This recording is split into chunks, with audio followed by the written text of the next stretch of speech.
नमस्कार, हेलो विद्यार्थी मित्रों। मेरे YouTube चैनल निराला हिंदी क्लासेस में आपका स्वागत है। मैं डॉक्टर प्रीति सक्सेना।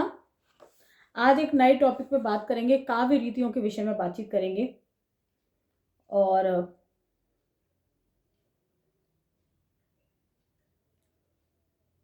सबसे पहले इस बात पर विचार करेंगे कि रीति का अर्थ क्या है। काव्य रचना में लेखक जो भी है वो अपनी रुचि के अनुसार विविध प्रकार से अपने भावों को अभिव्यक्त करने का काम करता है। अर्थ प्रतिपादन की इस विशेष जो उसकी अपनी एक कला होती है और उसी से वो अपने अर्थों को स्पष्ट करने का काम आपको करता है। उसके लिए वो अपने ढंग से संयोजित जो पद हैं उनका प्रयोग करता है। साहित्य की रचना प्रणाली उसी को क्या बोलते हैं, रीति के नाम से जाना जाता है। रीति जो शब्द है वो ऋट धातु से कितिन प्रत्यय लगने के कारण उसके संयोग से जो है बना है। इसका अर्थ है एक पथ हो सकता है, एक मार्ग हो सकता है, एक पद्धति हो सकती है, एक रीति हो सकती है, एक प्रणाली हो सकती है, एक शैली हो सकती है। इसी को क्या बोला जाता है, रीति बोला जाता है। संस्कृत साहित्य के जो आचार्य हैं उन्होंने भी एक अलग से संप्रदाय जो है रीति संप्रदाय के नाम से प्रसारित किया है। पाश्चात्य साहित्य जो है उसमें जो शैली है वही भारतीय साहित्य में रीति के नाम से जानी जाती है। भागीरथ मिश्र जो है वो इस संबंध में कहते हैं, रीति या शैली काव्य रचना संबंधी वह विशेषता है जो कवि की प्रकृति, उसके व्यक्तित्व, उसकी वर्ण योजना, शब्द संगठन, अलंकार योजना, भाव सम्मति, सर्व उक्ति, वैचित्र्य के परिणाम स्वरूप प्रकाशित होता है। इसके द्वारा हम किसी कवि की रचना को या उसकी पद्धति की रचना से दूसरे कवि या दूसरे की पद्धति को अलग कर देखते हैं। तो ऐसा मानना है भागीरथ मिश्र का। यदि रीति के भेदों की बात करी जाए तो रीति के 3 भेद माने गए हैं। सबसे पहले वैदर्भी, फिर गौड़ी, फिर पांचाली। इन 3 रीतियों की जो चर्चा है वो देखने के लिए मिलती है। एक और है लाटी, लेकिन उसका विशेष महत्व नहीं है। तीनों को ही 3 रीतियों को स्वीकार किया गया है। तो सबसे पहली बात करेंगे हम किसके बारे में, वैदर्भी रीति के बारे में। वैदर्भी रीति जो है माधुर्य गुण से युक्त होती है। यह लगभग सभी गुणों में प्रयोग में लाई जाती है। समास रहित इसकी पद रचना होती है या अल्प समास उनमें मिलेंगे आपको। माधुर्य, सुकुमारता इसकी शब्दावली का विशेष गुण है। कोमलकांत शब्दावली का प्रयोग इसमें देखने को मिलता है।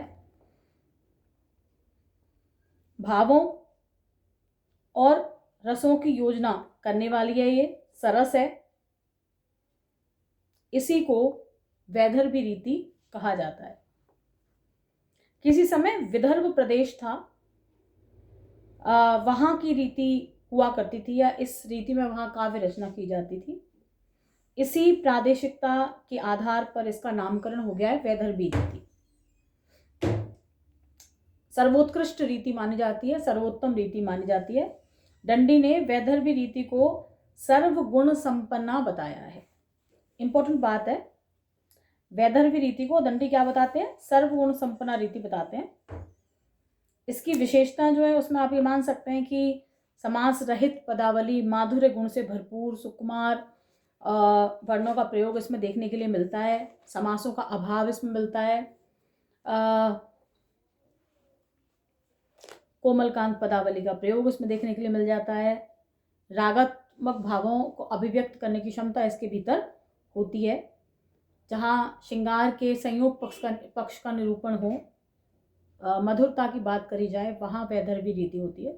उदाहरण के तौर पर आप बिहारी का पद है, कहत नटत रीझत खिजत, मिलत खिलत लजियात, भले भौन में करत है, नैनन ही सो बात। ये आप इसमें रख सकते हैं। या कोई भी ऐसा पद जिसमें सरसता हो, माधुर्य हो, आप उन सब पदों को इसके अंतर्गत रख सकते हैं। उसके बाद अगली बात कर रहे हैं गौड़ी रीति की। जो गौड़ी रीति है उसमें ओज गुण प्रधान होता है या ओज गुण पर आधारित होती है वो। दीर्घ समास वाली शब्द इसमें देखने के लिए मिलते हैं। कांति के गुणों से युक्त होती है। अक्षर आडंबर युक्त होते हैं। पौरुष गुण होता है। संयुक्त अक्षरों का प्रयोग इसमें देखने के लिए मिलता है। इसी को क्या बोलते हैं? गौड़ी रीति के नाम से जाना जाता है। वीर रस है आपका, रौद्र रस है, भयानक रस है, इन सभी रसों में इस रीति का प्रयोग देखने को मिलता है।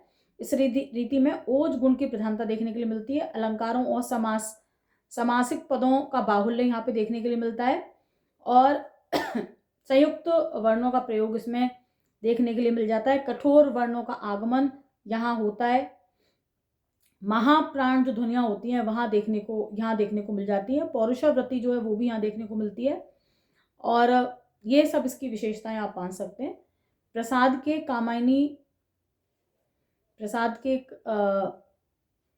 का एक नाटक है चंद्रगुप्त, उसका एक गीत है, वही यहाँ पे आपको उदाहरण के लिए मैं बता रही हूँ। हिमांद्री तुंग श्रृंग से प्रबुद्ध शुद्ध भारती, स्वयं प्रभा समुज्ज्वला स्वतंत्रता पुकारती। तो ये जो उदाहरण है ये किसका है? गौड़ी रीति का। आप देख सकते हैं ओजस्विता स्पष्ट दिखाई दे रही है और जो शब्दावली है उसमें समासिक पदों का प्रयोग जो है आप देख सकते हैं। संयुक्त अक्षरों का प्रयोग आपको देखने के लिए मिल जाएगा। और एक बहुत पुराना उदाहरण है, कट कट कट कट मुंड गिरे, छपक छपक चाले तलवार। ये उदाहरण भी किसका है? गौड़ी रीति का उदाहरण है ये। उसके बाद बात कर रहे हैं पांचाली रीति की बात कर रहे हैं। पांचाली रीति जो है वो कम समासों वाली जो है वो होती है। सुकुमार शब्दावली का प्रयोग इसमें देखने के लिए मिलता है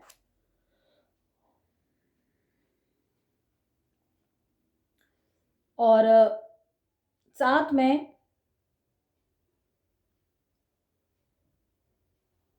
जो गौड़ी रीति है उसमें माधुर्यता, सुकुमारता ये सब देखने के लिए मिल जाता है। इसके लिए कहा गया है माधुर्य सौकुमार्य पन्ना पांचाली, अर्थात वह रीति माधुर्य और सुकुमार गुणों पर आधारित होती है। उसी रीति को क्या बोलते हैं? पांचाली रीति बोलते हैं। कह रहे हैं कि कोमल कांत पदावली का प्रयोग इसमें भी देखने के लिए मिलता है। वर्गों के पंचाक्षरों से युक्त शब्दों का इसमें अधिक प्रयोग होता है। इसकी विशेषता यह है कि माधुर्य सुकुमार गुण इनकी प्रधानता होती है। पंचम वर्णों का प्रयोग इसमें अधिक देखने के लिए मिलता है और अनुस्वरों का प्रयोग भी यहाँ पर कोमल भावों की व्यंजना के लिए प्रयोग में लाया जाता है। मध्यम समासों का प्रयोग देखने के लिए मिल जाता है।